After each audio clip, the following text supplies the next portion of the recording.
Hi guys, just a quick video on setting up a pressure control.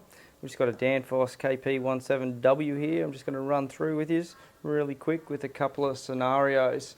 Firstly, we've just got the insulation tester here just to measure resistance so we can see the switch open and close on the pressure control, and just the testo gauges here so we can measure the pressure temperature relationship.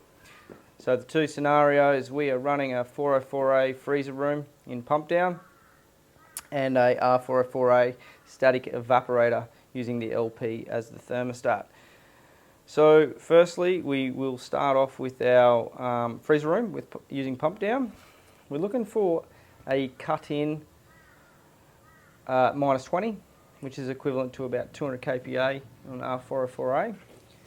And we're aiming for a cutout of about 70 kPa, which is going to be equivalent to about minus 34-ish in 404A. So to get our differential, so we can get our cut in quite easy there. We've just decided it's going to be minus 20 or 200 kPa, so that's easy to set. To get our differential here, we need to minus our cut in from our cutout, which is going to be 200 minus 70, which is going to leave us with 130, and that will be our diff. So we'll just go to setting those up right now.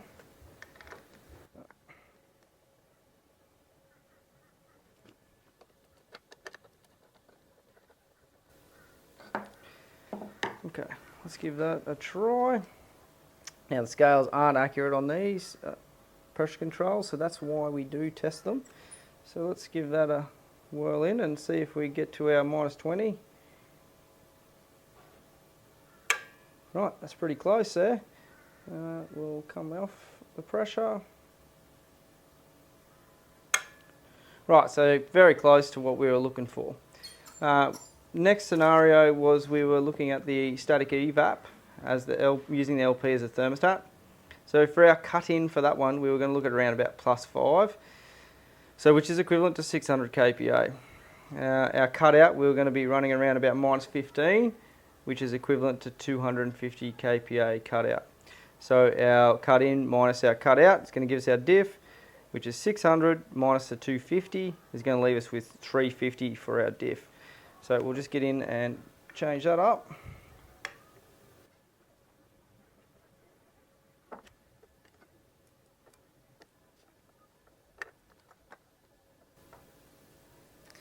Alright, let's try that one out.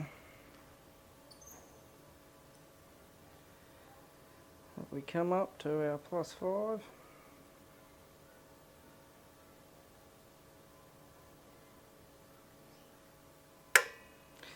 So it's about 2.5 there. We'll just come down, we'll check where we're at on our cutout, which we're aiming for around about the minus 15. So we're a bit low there too. Alright, so we'll come in a fraction.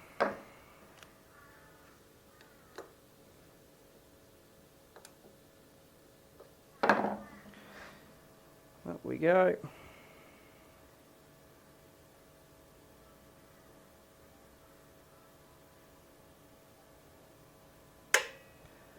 Right, so it's come up, it's very close, we're a degree off there, but we'll come down again.